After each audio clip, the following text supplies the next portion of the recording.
Alô! Boa noite, queridos e queridas. Tudo bem? Olá, tudo bom?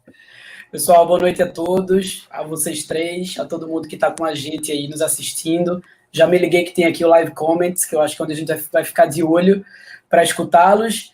Eu sou Pedro Verda e hoje eu tenho um papel desafiador, que é ser convidado mediador, mas eu fico à vontade sabendo que tem essas feras aí junto comigo, então eu vou estar meio que de olho na minha fila aqui no celular, meio que vendo vocês falar, meio que olhando o Live Comments, mas eu fico muito feliz, velho, estar com vocês. Muito feliz porque, antes de tudo, eu sou um grande admirador de tudo que vocês fazem.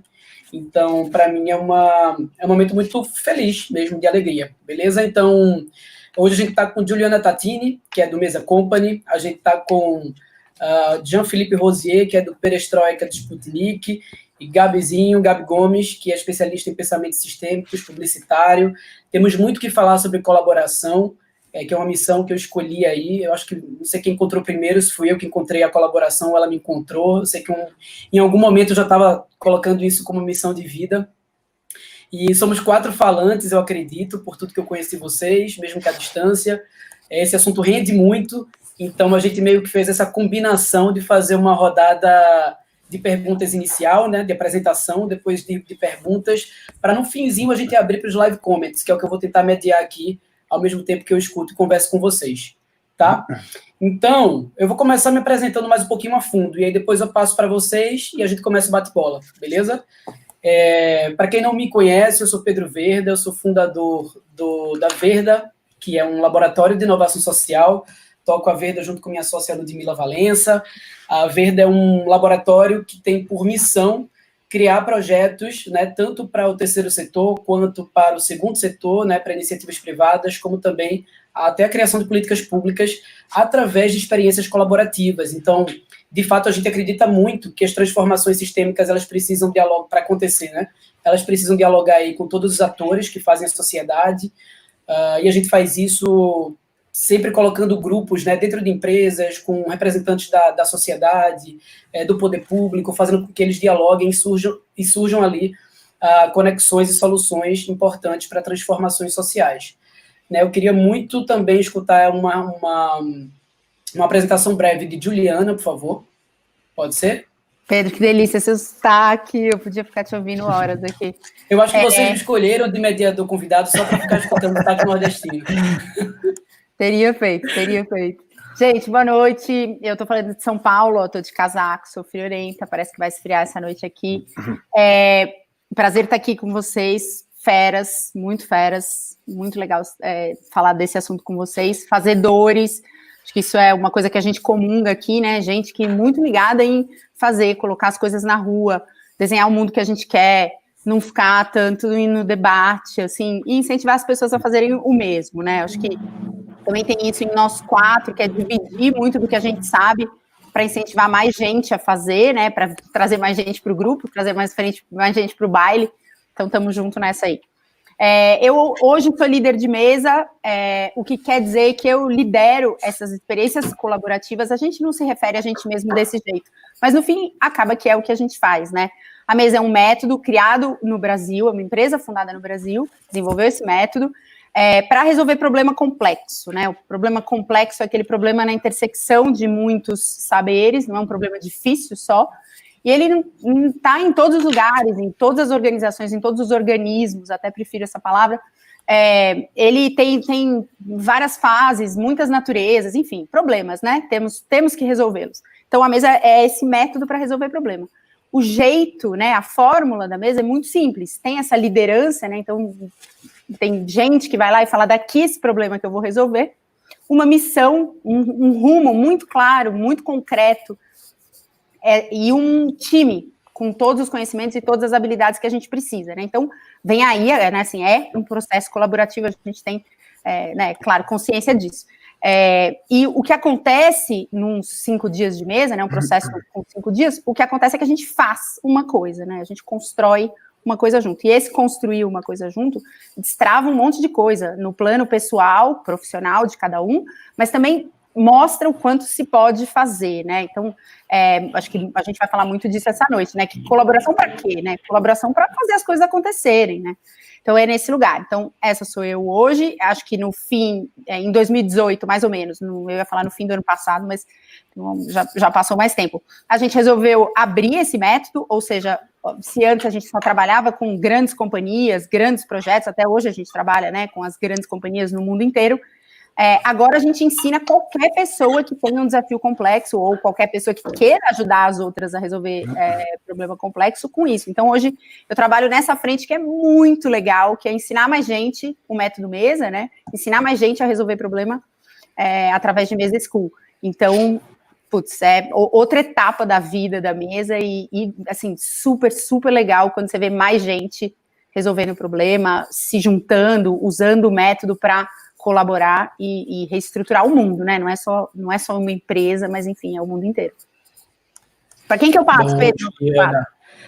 Quer escolher? Manda ver aí. Jean, você está aqui, ó. Então responde aí.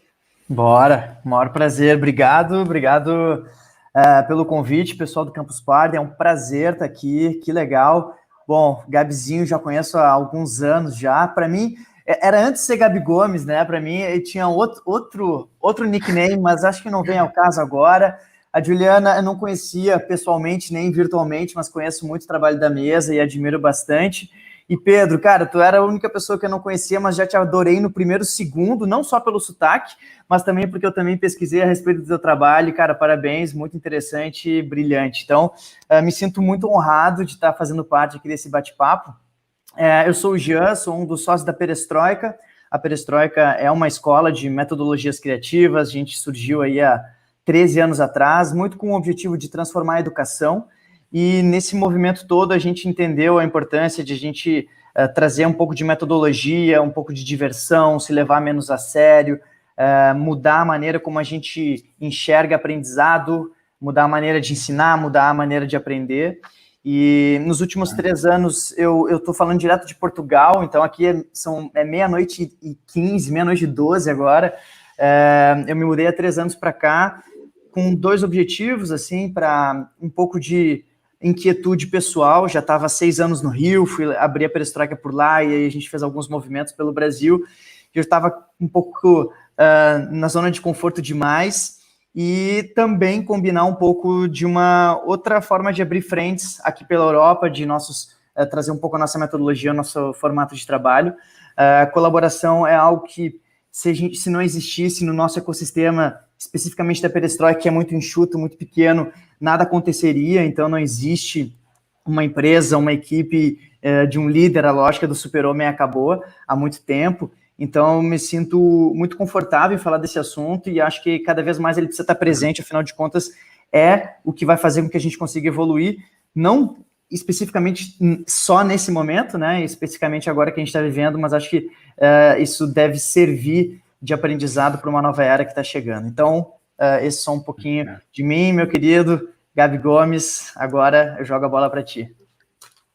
Valeu, Jean. Galera, que honra, que prazer estar aqui. Fico muito feliz de poder compartilhar esse tempo com vocês e mais uma vez aprender, né, ouvindo cada um de vocês. Eu conheço todo mundo, não conhecia a Juliana, não tive a oportunidade de conhecer a Juliana ainda presencialmente, mas já tive a honra de trocar muitas ideias com o Pedro e com o Jean.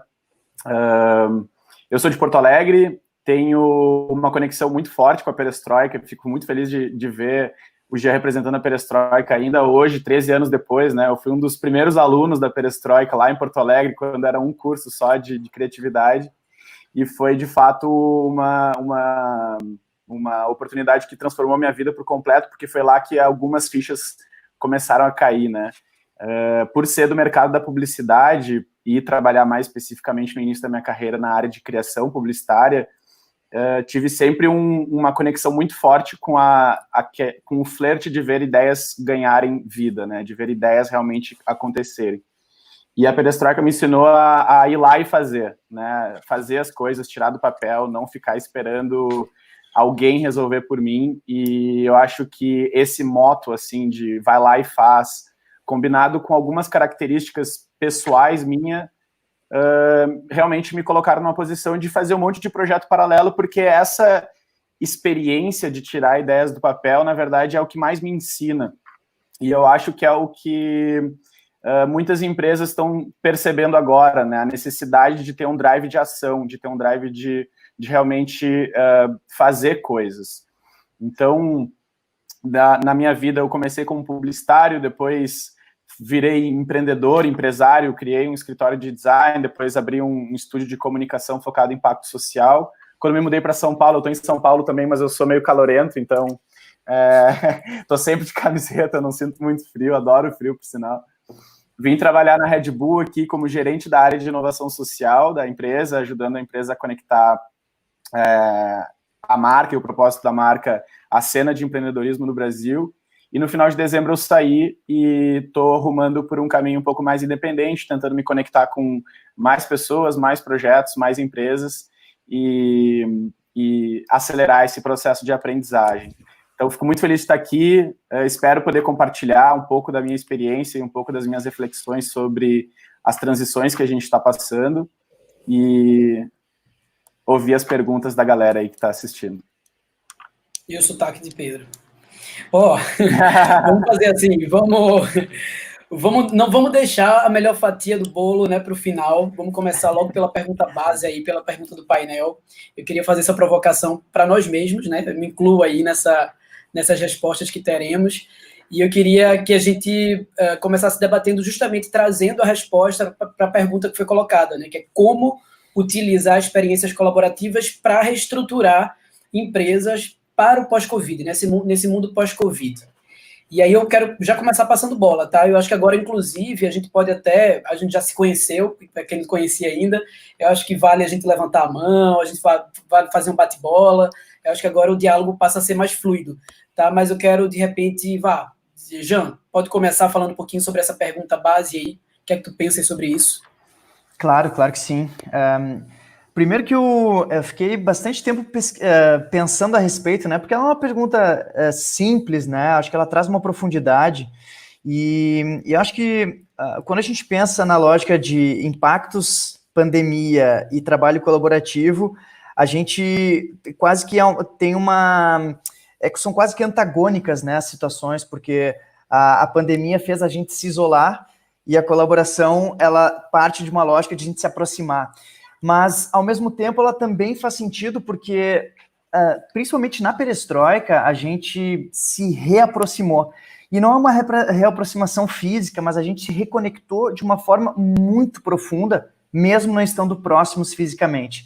Então, eu acho que a gente sempre pode aproveitar cenários negativos e de uma forma positiva. Eu sou um otimista, então eu sou aquela pessoa que vê o copo meio cheio sempre.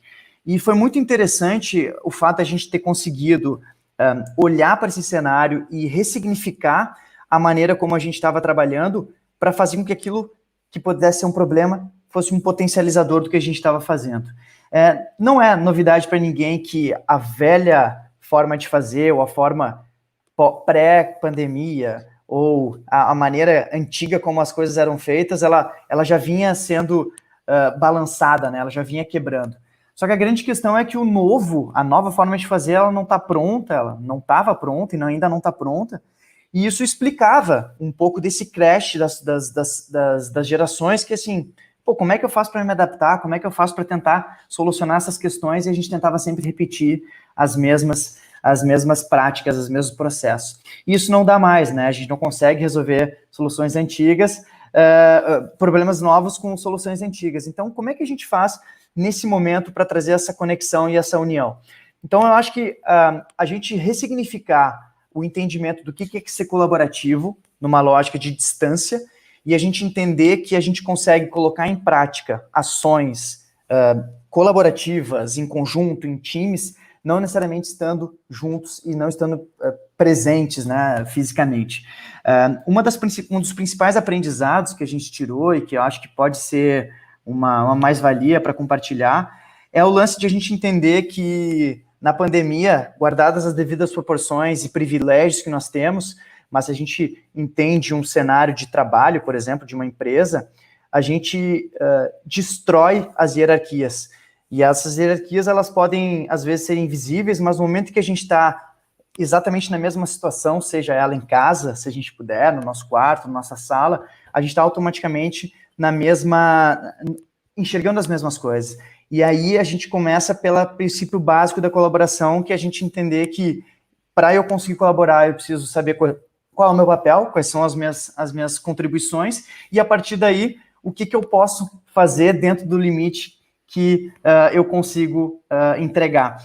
Então, acho que foi um pouco isso, assim, eu acho que uma das grandes lições que a gente pode tirar é dessa horizontalização em termos de a gente entender que, nesse momento, estamos todos, não no mesmo barco, mas na mesma tempestade, e a partir daí, só nos resta encontrar uma forma de colaborar para que a gente possa sair dessa situação. Então, eu senti muito essa sensação coletiva aflorando em aspectos que não só eram de soluções de questões da pandemia, mas a gente, como grupo, começou a se voltar para dentro e falar assim, não, vamos a gente se suportar, vamos a gente se fortalecer, e no momento que a gente se fortalece, a gente consegue fortalecer os outros, e a gente vai fazendo esse movimento de dentro para fora, o que eu não imaginaria acontecer, mas que foi uma surpresa, como o comportamento do ser humano, às vezes, ele nos surpreende, e que bom que foi uma surpresa positiva. Boa, Jean. Querem comentar? Juliana? Melhor painel das pessoas otimistas, assim.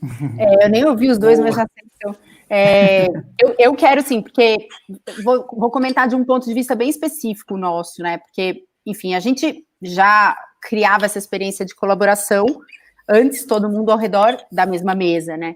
Então, no momento exato do vai todo mundo para casa, a gente se perguntou, putz, e agora? Será que vai funcionar?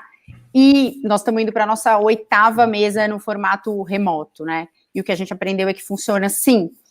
Tem um desafio muito específico, que é o desafio da presença, né? Eu nem diria que é o desafio da tela, porque esse, vamos ser honestos, a gente já estava com a cara na tela um bocado de tempo, né? Mas, enfim, até esse porque são mais horas, e, enfim, fisicamente, então tem a tela também. Mas o desafio para fazer o processo colaborativo é a presença. A gente se perde mais quando está aqui, diferente de quando estava juntinho na mesma sala, ao redor da mesma mesa. Por outro lado, o resto permanece. Então, o Jean falou, cara, o que faz as pessoas colaborarem, isso continua muito igual. E se é mais necessário para alguns organismos, para algumas organizações, para outros, eles já estavam trabalhando desse jeito há bastante tempo, então não é nenhuma novidade. E o que é, né? O que faz funcionar a colaboração? São as mesmas coisas de sempre, são as pessoas saberem o seu papel, como o Jean disse, né? Então, você tem que saber o que você vai fazer ali. Outras coisas que a gente saber onde você quer chegar, né? Então, ter o que pra gente é uma missão, ter clareza do que você está fazendo ali, também com espaço para criação, não é? Eu não vou te dizer como você vai fazer, mas eu vou te dizer, cara, é para lá, nós temos que chegar ali. Isso permite que você vá até lá, chegue até o ponto final. E a outra é fazer. Quando você constrói alguma coisa junto, você para de ficar naquele modo de crítica, então várias pessoas ao redor da mesma sala podem falar por meses a respeito de um mesmo problema. Só que se elas fizerem alguma coisa junto, elas mudam de um modo mental de crítica, de encontrar problema numa ideia, para um modo de buscar a solução para a construção daquela saída. Então, isso, mesmo afastados, permanece sendo, para a gente, surpreendentemente, uma cola muito forte. Por quê? Porque quando a gente começou, a gente falou, e aí, vai dar ou não vai dar, né? Só que dá, só que são os mesmos elementos. Então, eu acho que o que tinha antes era um mundo em que esse entendimento era muito desnivelado, algumas pessoas, algumas lideranças já entendiam que era isso o motor da colaboração, e outras não. E agora todo mundo foi empurrado para um lance que é assim, agora a galera vai ter que colaborar, né? Então ficou um pouco mais urgente encontrar um jeito de colaborar. E são muitos, né? E é o jeito de trabalhar. Então, eu sou uma otimista também. Bem-vindos a todos que não estavam ligados nesse assunto que agora estão. Boa, Juliana. Deixa eu contribuir em cima do que a Gil estava falando agora. E, Pedro, também gostaria de te ouvir. Eu sei que você está fazendo um papel mais de moderação, mas seria muito legal ouvir tua percepção também. Porque essa é uma pergunta que eu acho que vários tomadores de decisão dentro de empresas estão se fazendo agora, né? Que é qual é o papel da sua própria equipe dentro do processo de encontrar soluções para passar por essa crise. O que eu gosto da pergunta é o mundo pós-Covid-19, a sugestão de que vai existir um mundo pós-Covid-19 e de que isso tem um fim. Olha o positivo aí, né? É o positivo, né? Ou seja, dentro de alguns meses as coisas vão voltar ao normal. E se tem uma coisa que eu acho que a gente pode e deve aprender a partir dessa crise, eu até reformularia a pergunta, eu botaria após a crise, né? Porque eu acho que a crise passa, mas eu não tenho certeza se o Covid passa, é justamente esse grau de incerteza que a gente está sobre qualquer tomada de decisão presente. Então, na minha vida, pelo menos, eu tenho vivido uma semana após a outra, porque, cara, o grau de mudança de 15 em 15 dias é algo inacreditável, assim, eu nunca vivi isso, e eu conversei com a minha avó, com meu pai, com a minha mãe, com pessoas bem mais velhas do que eu, perguntando, vocês já viveram algo assim? Tipo, isso é algo que já aconteceu antes? E não, tá todo mundo vivendo isso pela primeira vez, então é muito louco a gente buscar respostas para algo que está acontecendo pela primeira vez. E eu espero que uma das principais transformações que aconteça dentro dos ambientes organizacionais é o modelo mental ou a mentalidade por trás do porquê que se coloca pessoas para trabalharem juntas, né? Por que a gente precisa da colaboração e do porquê que é importante ter diferentes pessoas com diferentes backgrounds que enxergam a mesma realidade ou o mesmo fato a partir de diferentes perspectivas. Problemas complexos como esse que a gente está vivendo, que é mais que um problema complexo, né? É um problema perverso, que além de ter N variáveis que são incontroláveis, as pessoas ainda têm perspectivas diferentes sobre o que seria melhor como solução. Então, só tem um jeito da gente se aproximar do que pode ser a melhor solução possível para agora, que é colocando pessoas que enxergam aquilo de formas diferentes, porque a gente tem uma perspectiva melhor do sistema onde a gente está. E uma das coisas que estudar pensamento sistêmico me ensinou é que a gente nunca vai encontrar a resposta certa. A gente nunca vai encontrar a única resposta. Não existe uma resposta. Existe uma resposta que consegue acomodar o máximo de perspectivas possível, mas com certeza algumas pessoas ainda vão entender aquela resposta como a não ideal. Então, eu vejo uma necessidade muito grande da gente discutir e reforçar essas conversas dentro das empresas para quem a gente presta consultoria e faz palestra e dá aula e tal, que é a razão pela qual a gente põe as pessoas para trabalhar junto. E existem alguns problemas que, cara, ficariam bem mais fáceis de serem endereçados e atendidos se a gente conseguisse ouvir mais pessoas e não tomassem decisões tão top-down ou tão certeiras, achando que um problema complexo é simples e que daqui uma semana vai ter uma vacina e que as coisas vão voltar ao normal, porque é uma visão superficial e um pouco reducionista do mundo. Boa, Gabi. Eu fiquei pensando, assim, eu converso muito também, enfim, pessoas com diferentes idades e etc., amigos, pais, familiares, e muitas pessoas têm trazido para mim essa questão de dizer a crise vai trazer uma revolução, vai trazer essa coisa da novidade, vai trazer, que vem muito dessa máxima, né, de que toda crise vem, né, a gente passa por ela, vem com uma bomba de criatividade, de soluções que a gente não tinha pensado antes. Mas eu fico pensando, assim, ao meu ver, que eu digo, velho, se vai ter uma revolução, para mim, se está tendo uma revolução, para mim é a revolução do óbvio, sabe? E eu enxergo isso, às vezes, com felicidade, entre aspas, de dizer, poxa, se eu estou encarando isso como a revolução do óbvio, é porque, de fato, para mim, todos esses valores que estão sendo colocados na mesa, que estão, né, colocando a gente contra a parede para a gente sentir, eles para mim já eram muito vivos, sabe? Então, quando eu vejo hoje toda essa questão dos protestos antirracistas, dessa questão de dizer, olha, mas como as pessoas vão ter que mudar seus posicionamentos, olha as marcas mudando seus posicionamentos e assumindo discursos, né, num tom de colaboração, né? As marcas que eram concorrentes, que discursam juntas, digamos assim, né? A marca do sapato X, que de repente reproduz o slogan da marca concorrente do sapato Y. Então, para mim, isso era muito óbvio, sabe? Então, eu fico, cada vez que vai passando as dificuldades, cada assunto que é colocado na mesa, cada discussão que eu escuto dos meus amigos, às vezes eu me paro assim, tipo jogo de tênis, sabe? Tipo, faço, velho, mas isso é óbvio, saca? Tipo, mas é óbvio. E aí quando eu vejo essa questão de, porque as empresas vão trazer movimentos colaborativos para o pós-Covid, que eu achei engraçado também da Campus Party ter várias temáticas foram pós-Covid, pós-Covid, pós-Covid. Mas acho natural também, tá? Não tô falando, acho natural mesmo. Mas quando eu olho isso, eu digo, velho, mas buscar a inteligência coletiva dentro de uma organização já é óbvio, saca? Tipo, é óbvio que o resultado vai ser mais interessante, sabe? Então, eu fico com essa percepção, assim, eu faço, velho, eu espero que isso passe a ser óbvio para mais pessoas, eu espero que as surpresas sejam outras, sabe? Então, quando eu olho para essa pergunta, eu só consigo pensar nisso, assim, juro tu, eu olho e faço, velho, mais uma pergunta que me faz ter a certeza de que a gente está tendo a revolução do óbvio, assim, que a gente está parando para dizer, a gente não é parte de um todo, a gente é o todo, saca? Parou de clusterizar, parou de segmentar, mesmo as pessoas colocando isso como romantismo, às vezes, né? Mas o cara é romântico, como eu fui tido durante, principalmente quando eu era mais jovem, né? Porque eu fui aquele cara que, assim, eu abri a Verda há muito tempo, com várias dificuldades, tive que pivotar várias vezes, então, aquela sensação de você abrir um negócio fora do time, sabe? Então, as pessoas, parece que eu estava esperando o momento atual, das pessoas olharem para mim e dizer, aquele negócio que tu faz, putz, isso é bacana, velho, sabe? Então eu faço, porra, bicho, eu não acredito, se eu soubesse, eu tinha esperado mais um pouco, aberto só agora para não... Tô brincando. Mas assim, para mim é essa a sensação. Eu olho para essa pergunta, como várias outras que surgem a partir da crise do Covid, e digo, eu acho que é a revolução do óbvio. E aí, pegando carona um pouquinho nisso que a gente está falando, aí eu vou trazer à tona mais uma perguntinha para a gente dividir opiniões, tá? E depois eu vou fazer uma brincadeira com vocês aí, da gente se perguntar algumas coisas.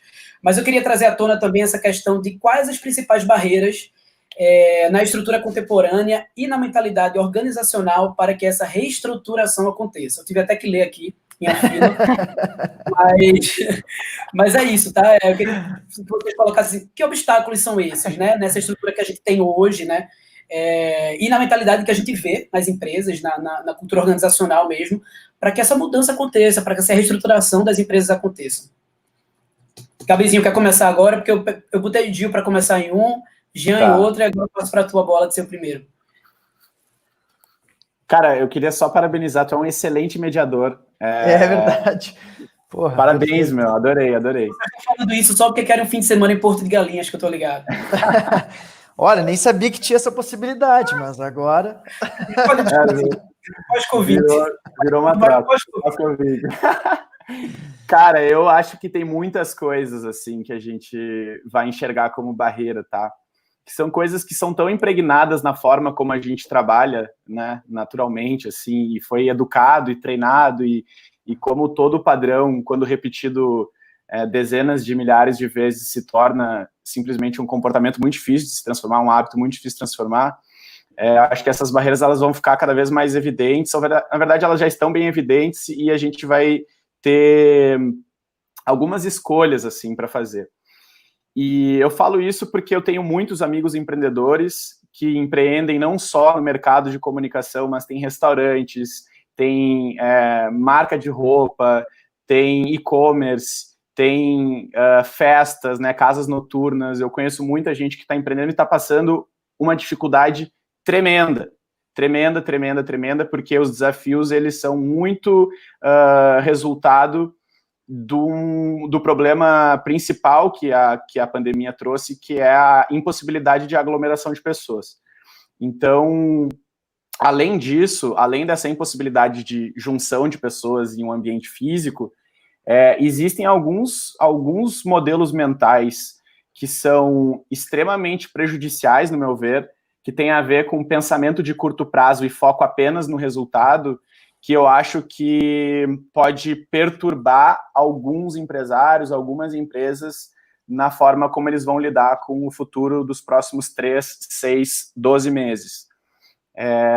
Então, assim, eu conversei com algumas pessoas que precisam urgentemente sair dessa, e é muito louco ver como ninguém está preparado, de fato, para uma crise, né? A gente, então, está vendo pessoas simplesmente tendo que se virar nos 30, improvisando soluções e, ainda assim, planejando 12 meses. Só que uma das coisas que eu acho que realmente a gente vai precisar mudar, e essa é a única barreira que eu quero trazer aqui, eu acho que existem várias, até deixar aberto para o Jean e para a Gil e para você, Pedro, também comentar. A única barreira que eu gostaria de trazer é um pouco a necessidade da gente questionar essa visão de longo prazo como sendo a única certa que a gente tem que ir. A gente não se prepara para as adaptações em médio e curto prazo. A gente monta um plano, a gente monta um planejamento anual de marca, a gente monta as nossas campanhas publicitárias para o nosso calendário promocional e aperta play no início do ano e roda. Então, uma das coisas que eu percebi foi uma incapacidade muito grande de adaptação por causa da forma como as pessoas dentro da empresa se organizam. Então, o principal problema para mim tem sido esse, assim, é onde eu tenho tentado ajudar um pouco os meus parceiros e parceiras que são empreendedores a contornar um pouco esse problema, que é, em vez de desenhar um plano de 12 meses, é desenhar um plano de 15 dias. E a gente estabelecer dentro do processo de construção do planejamento e da estratégia, iteração, né? Então, para mim, iterar o planejamento estratégico hoje em dia das empresas tem sido a grande sacada para a gente conseguir adaptar. É extremamente exaustivo, é necessariamente proativo, ou seja, não tem como, assim, de 15 em 15 dias, vamos só, agora os próximos 15 dias a gente pode esperar, dar uma respirada. Não, porque as coisas, elas estão acontecendo com uma velocidade tão grande que a gente precisa iterar o tempo inteiro. E isso não é ensinado, né? O ensinado é a gente fazer um plano de negócio, fazer um planejamento super longo, apertar play e vai. E eu acho que essa é uma mudança boa, sabe? É uma barreira, mas se a gente passar por essa barreira, eu acho que isso traz muito aprendizado. Traz um pouco dessa lógica lean, né? A lógica enxuta, a lógica ágil, a lógica de que o mundo é complexo e que toda tomada de decisão traz consequências previsíveis e imprevisíveis. E a gente precisa saber lidar com as imprevisíveis. Boa. Querem comentar? Quero falar de uma barreira que eu vejo também, assim, que é bem no coração do que a gente faz ali, que é assim, também acho que a gente, qualquer tipo de organização, pequena, média ou grande, acha, ou não se acostumou a pensar diferente, que pode resolver tudo com o time que tem. E esse é um erro muito grave. Primeiro porque a gente sabe que praticamente nenhuma organização tem todo o conhecimento que ela precisa para resolver seus problemas. E terceiro que, assim, isso é velho demais, né? Então, como é que os problemas aconteciam? Principalmente nas empresas muito grandes. Você ganhava um problema, você olhava para o time e falava, time, então, vamos resolver. E aí o time tinha que resolver. Se você inverter esse roteiro e olhar primeiro para o seu problema e deixar o seu problema te dizer que conhecimentos e habilidades você precisa para resolver, aí você vai entender que talvez você não tenha um certo conhecimento, talvez você precise de uma pessoa, e talvez você não precise contratar aquela pessoa, porque você só precisa dela para aquele trabalho. Enfim, acho que isso é uma barreira, assim, o entendimento e o modo de fazer, em que você acha que você tem que saber tudo o tempo todo, ou tem que contratar tudo o que você precisa o tempo todo. Não é mais assim, né? Eu acho que quando a gente fala dessa falta de modelo, de benchmark para uma coisa que está sempre acontecendo, e acho que, assim, pode gerar muita ansiedade, mas o fato é que você está esperando respirar, como disse o Gabi, vai acontecer. Então, acho que essa ficha precisa cair. Tem aí uma barreira. Parem de acreditar que sabem tudo ou precisam saber tudo. Olhem para os problemas que tem que resolver e olhem para o mundo. E quem está resolvendo isso? Ei, podemos resolver isso juntos? Chega mais? Como faz? É aí também que acontece a colaboração. E o aprendizado que a gente tem fazendo desse jeito é que quando você vai em busca de uma pessoa para resolver esse problema, um problema que também toca a ela, que ela também está tentando resolver, lhe interessa. A chance dessa pessoa dizer sim para esse convite é grande, porque ela vai aprender também muito. E ela vai ter tempo para parar e pensar e entender como resolver um problema que é caro para ela também. Então, tem essa barreira para mim. E antes de eu passar a fala de novo, queria falar para o pessoal que está aí ouvindo a gente falar, mandar umas perguntas, né? Conversar aqui com a gente. Ajudar o criador, rapaz. Mandem perguntas aí. Eu tenho um comentário, um link, fazendo um link com o que o Gil falou, mas já te escuto, por favor. Claro. Desculpa, já te escuto. Gil, tu falou uma coisa aí que vai muito ao encontro do que eu penso e do que eu percebo também na experiência junto à Verda, né? Uma das coisas que a gente mais faz ou é mais procurado é, de fato, para a criação de projetos ou programas de responsabilidade social corporativa. E a gente faz isso através das nossas experiências colaborativas, a gente cria um grupo de impacto, como a gente chama dentro da empresa. Então, não só o processo de criação, como também de gestão, que é um puta de um desafio, porque a gente faz isso junto com um grupo, né, que tem uma representatividade ali dentro. E a gente percebe muito a não confiança, a desconfiança com a inteligência do próximo e com essa inteligência, né, sendo parte dessa inteligência coletiva que a gente vende tanto como sendo a nossa solução principal, né? A gente não tem isso, a gente vai chegar lá para mostrar que a gente vai fazer isso através da união das pessoas que estão ali desenvolvendo. Mas aí acontece muito isso, porque o que acontece? Como a gente trabalha com social, então a gente faz, não tem como você fazer isso só com o jeito da tua empresa. Então, primeiro de tudo, o grupo de impacto, esse grupo que vai estar trabalhando com a gente, vai precisar ter pessoas da comunidade do lado. Então, sabe a senhorinha que mora há 30 anos? Ela vai vir e ela vai ser mentora, inclusive, porque tem muito a aprender com ela. Ela que sabe a realidade e a história da comunidade. Ela tem representatividade para falar nisso. E as pessoas têm receio, porque a empresa faz, mas se falar com a comunidade vai gerar expectativa. E todos aqueles problemas que a gente sabe que existe na relação empresa-comunidade, empresa-território, digamos assim.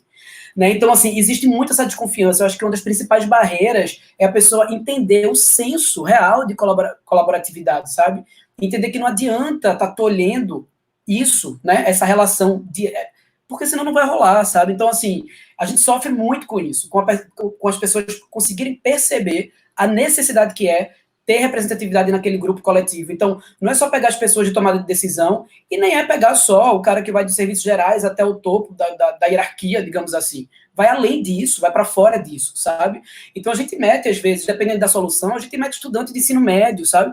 Então, assim, eles precisam entender que a gente precisa escutar um grupo heterogêneo com representatividade. Isso é uma barreira que eu encontro. Jean. Legal. Eu adorei as contribuições e vocês foram um pouco mais para o micro. Eu queria trazer uma provocação, talvez, para o macro, que eu acho que o que eu vejo que a principal barreira que a gente vai sofrer é justamente a volta ao normal, sabe? Eu tenho a impressão que o mundo deu um sinal para a gente, dizer assim, cara, as coisas do jeito que elas funcionam não podem funcionar. Tem coisas que estão funcionando, empresas alavancadas, gastando mais do que conseguem fazer, com estruturas inchadas, olhando para o concorrente do lado para querer destruir ele ao invés de colaborar. Então, eu acho que a gente está numa lógica de olhar para as coisas nesse momento e entender, o que eu realmente preciso? Né? O que dessa linha Lean enxuta eu consigo manter, não para eu voltar a ser gigante e para destruir meu concorrente, mas não, como é que eu faço para eu conseguir ter uma lógica sustentável? Como é que eu faço para desenvolver o meu negócio, e já que ele está tendo que se reinventar, reinventa ele para o bem, sabe? Reinventa ele para a lógica equilibrada, reinventa ele não para tu acumular as riquezas, não para tu pensar na escassez, mas jogando na abundância, entendendo um outro cenário. Eu acho que a gente teve um sinal que, assim como o Gabi falou, nossos pais não tiveram, nossos avós não tiveram, que parece que está bem claro que a gente precisa mudar alguma coisa, né? A gente está sendo obrigado a mudar. E isso tem muito a ver com a forma como a gente via negócio e como a gente estruturava empresas e como a gente organizava nossos times e como a gente desenvolvia nossos planos de negócio e como a gente precificava as nossas coisas. Então eu tenho a impressão que a principal barreira é as coisas voltarem ao normal, porque parece que a gente vai ter vivido esse período insano e a gente não aprendeu nada. A gente precisa mudar, né? Acho que é isso, assim, esse cavalo vai passar encilhado, tomara que só essa vez, para que a gente olhe para essa oportunidade, e, de novo, o otimista vendo isso como uma oportunidade, né? Não me interpretem mal, por favor, mas olhando para essa situação e falando assim, cara, o que daqui eu posso aprender e como é que eu posso, daqui para frente, reestruturar dentro de uma lógica sustentável. E aí é isso, é olhar para o meu concorrente e transformar ele em uma cooperação, onde daqui a pouco, se eu faço várias festas, uma vez por semana, e eu estou competindo com o mesmo público, cara, por que a gente não faz, então, uma festa, eu faço na terça, o meu concorrente faz na quarta e a gente se une, sabe? Tipo, claro que é um pensamento romântico, mas eu acho que, sim, se a gente mudar a base, a estrutura do nosso pensamento para o que a gente quer construir daqui para frente, a gente vai começar a mudar as atitudes, vai começar a mudar os objetivos, vai começar a mudar a relação que a gente tem com todos os nossos pares, com os nossos times, nossas equipes, e, consequentemente, vai começar a ser um ciclo virtuoso, onde a gente vai começar a construir algo mais integrado. E, de novo, sustentável. Para mim, eu acho que essa é a principal barreira, sabe? Boa, Jean. Toma só um golinho d'água, que Kátia, que é uma espectadora incrível, pessoal, olha, já mandou uma pergunta, foi só de eu falar aí. Kátia mandou uma pergunta e eu acho que tem muito a ver com o Jean, eu vou puxar ele de início, mas obviamente todos nós podemos comentar. Ela colocou, né, como fica o caso das organizações educacionais? Não é contraditório ser um espaço do conhecimento e não estarem preparados para o curto prazo? E aí, Jean? Então, usando esse lugar de fala, a gente, no momento que entrou a pandemia, a gente parou todos os nossos cursos presenciais que estavam previstos simplesmente deram pause, né? Muitos nós cancelamos, outros devolvemos dinheiro, outros a gente tentou remarcar. E, por exemplo, eu tenho um curso ainda que está previsto para acontecer agora em agosto e que eu estou tentando entender como é que eu vou fazer para fazer a devolução do dinheiro ou entregar isso online, mas as pessoas que se inscreveram no presencial querem o presencial, então é uma outra relação. Mas eu acho que assim, a primeira reação que a gente teve como negócio ligado à educação foi olhar para o mundo e falar assim, tá, tem um monte de gente colaborando, né? Então, tem uma marca de cerveja que deixou de produzir cerveja, pegar o álcool, ao invés de produzir álcool para cerveja, vai e faz álcool em gel. Tem um monte de outras marcas usando suas matérias-primas para construir algo para as pessoas que estão precisando nesse momento pandêmico. Aí a gente olhou para dentro e falou, cara, o que é o nosso bem mais valioso? Qual que é a nossa matéria-prima? Tá, é o conteúdo, né? Esse é o nosso bem mais valioso. Tá, o que a gente vai fazer? Tá, então vamos entregar conteúdo. Aí a gente criou o Festival Tamo Junto, que é um festival 100% online, gratuito, onde a gente acumulou aí 40 convidados e convidadas para falar de assuntos diversos, numa lógica de trazer um pouco mais de união. A gente disponibilizou o Clip, que é um curso que fala sobre lógicas colaborativas, redes e economia colaborativa. Então, a gente teve aí mais de 60 mil pessoas que se inscreveram e fizeram o curso. Então, no momento que a gente pega e lógica de abundância, fala assim, cara, eu vou entregar o que eu tenho de mais importante, porque nesse momento esse é um novo modelo mental, é a nova forma de pensar, a gente entrega para o sistema. E aí, é isso. Bom, a partir de agora, a gente está se entendendo nesse cenário e falando assim, tá, o que a gente pode fazer daqui para frente? Como é que a gente faz para estruturar essa nova forma de trabalho e entender como é que a gente sobrevive, né? Como é que a gente sobrevive? Então, no nosso caso, a gente entendeu que a gente precisava contribuir para esse momento com aquilo que a gente tem de mais valioso, que é o nosso conteúdo. Ah, mas então 50 mil pessoas deixaram de fazer o curso e deixaram de pagar. Sim, deixaram. É isso. Nesse momento, a gente precisa se reinventar. E aí a gente tem que ir atrás de outras formas de fazer com que o nosso modelo de negócio esteja adaptado à nova realidade. E se essa nova realidade vai perdurar, a gente vai ter que entender que o nosso modelo de negócio antigo talvez era o errado. E a gente precisa entender novas formas. Dói, é difícil, né? A gente sangra, literalmente, né? A gente vê a estrutura se esvaindo, mas a gente precisa se reinventar, a gente precisa olhar para parceiros, olhar para pessoas que já trabalharam com a gente e se conectar e falar, e aí, o que a gente pode fazer junto? O que a gente pode construir em parceria? E aí, nessa aí, a gente vai construindo outras formas de desenvolver a nossa estrutura. Boa, Jean. Inclusive, comentaram aqui, tá? Colocou, já é o caso do negócio da educação, a competição sem pensar em collab, e agora estão todos na mesma tempestade. E aí Joênio ainda colocou embaixo, né? É romântico, mas também é muito pragmático. Como exemplo, cito o software mais utilizado no mundo, construído de forma colaborativa, o Linux. Uhum. Meus queridos, se quiserem comentar também, fiquem à vontade. Eu passei para a Jean, porque quando vi a educação, eu digo, vá, joga aí, mas fiquem à vontade. Cara, Sim, eu hoje tenho um comentário. eu estou super representado aí. Eu tenho um comentário sobre organizações educacionais. Minha família é toda acadêmica, então eu escuto muito assim o que acontece dentro de universidades mais tradicionais. Não é o caso da Perestroika, que já nasce com um modelo mais contemporâneo e muito mais inovador, né? Mas imagina que os meus pais, eles dão aula em universidades mega tradicionais no Rio de Janeiro. E, cara, o desafio é gigantesco, porque é sobre centralização, entendeu? Uhum. O que a gente está vendo é a centralização posta em xeque. A centralização de tudo. Centralização do conhecimento, centralização do recurso financeiro, centralização de onde as pessoas trabalham, né? Ou seja, agora como as pessoas estão descentralizadas, né, distribuídas, na verdade, trabalhando de vários lugares, olha os efeitos que isso geram. Em São Paulo, o trânsito reduziu drasticamente, né? Então a gente está vendo quais são os efeitos da descentralização.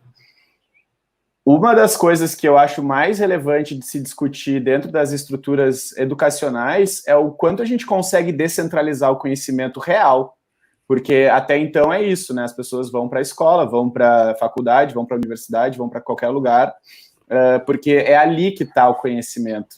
E elas, além disso, precisam de um certificado que estiveram ali, né? Que fizeram o curso, e tem uma chamada, Gabriel Gomes, presente. Eu não tem como desligar a câmera e continuar dormindo, ou não tem como deixar no mudo e fingir que a minha internet tá, não tem como, eu tenho que estar ali. Então tem uma transformação, e eu concordo muito com o Jean, cara, eu adoro ouvir quando as pessoas conseguem traduzir um problema em oportunidade, porque isso mexe com a cabeça das pessoas, sabe? Isso mexe com a forma como a gente usa o nosso par de óculos para enxergar a realidade. E eu falei para minha mãe, que é diretora da ESD lá do Rio de Janeiro, eu falei, mãe, aproveita, porque agora é a hora de inovar pra caramba. Tipo, a carta tá branca, assim. Aplica todos aqueles sites de metodologias ágeis que eu já te mandei, Miro, Mural, Slack, o que for.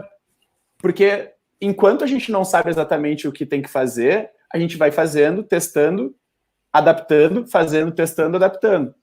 E eu acho que é uma super oportunidade. Eu ficaria muito feliz de ver uma reconfiguração drástica no modelo educacional tradicional, porque seria incrível, não para a gente, mas para as gerações que estão vindo e que precisam de novos formatos para aprender.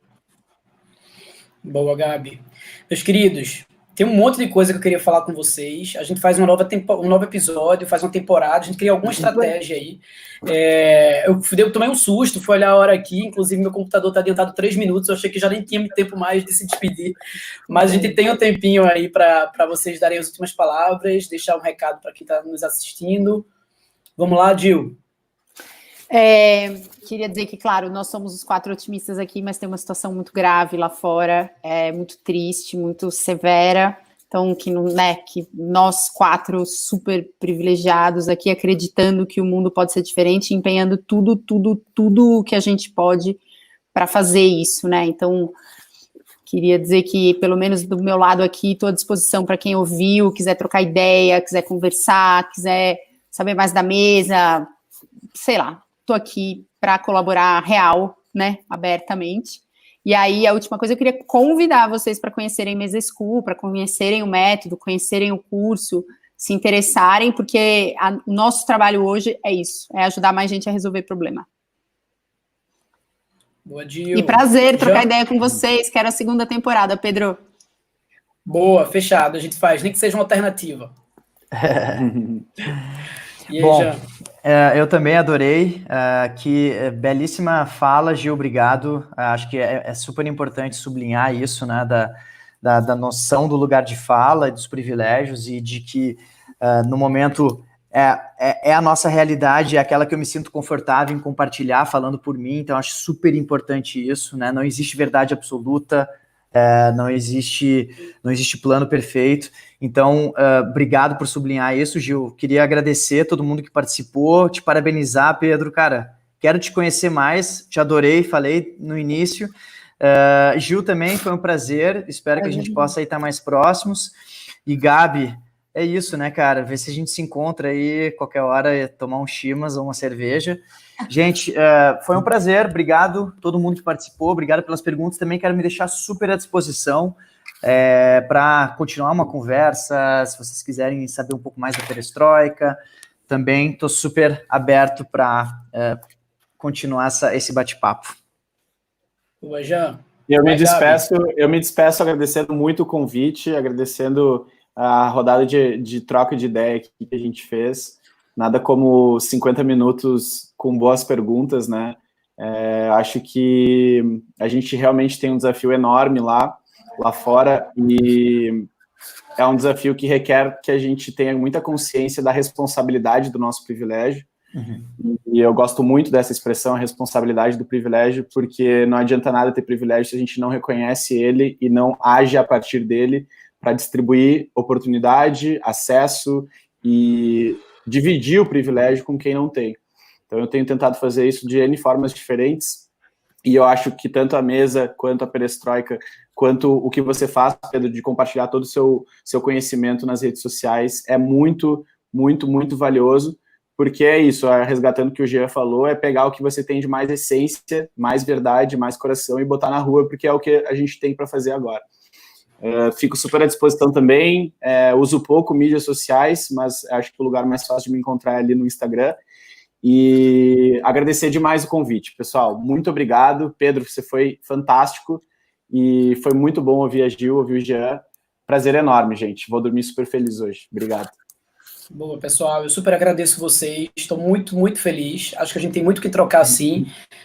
Jean, não sei se tu sabes, mas o aeroporto mais perto no Brasil, em Portugal, é aqui do Recife, então fica tranquilo. O voo são 7 minutos, 7 horas e alguns minutos. Mas assim, a gente tem muito que falar. Alguma escala aí. Já fez aí. A gente tem muito que fazer juntos, eu acredito sim nisso. Eu acho que a gente está falando de colaboração nos nossos mundos, mas eu acho que nossos mundos se conectam. Eu acho que muito em breve a gente vai estar estourando alguma coisa juntos, tá? Muitíssimo obrigado para vocês, obrigado pelas palavras finais, me sinto representado pelo que vocês falaram, e é isso. Um beijo grande, até mais. Tchau, gente. Até mais.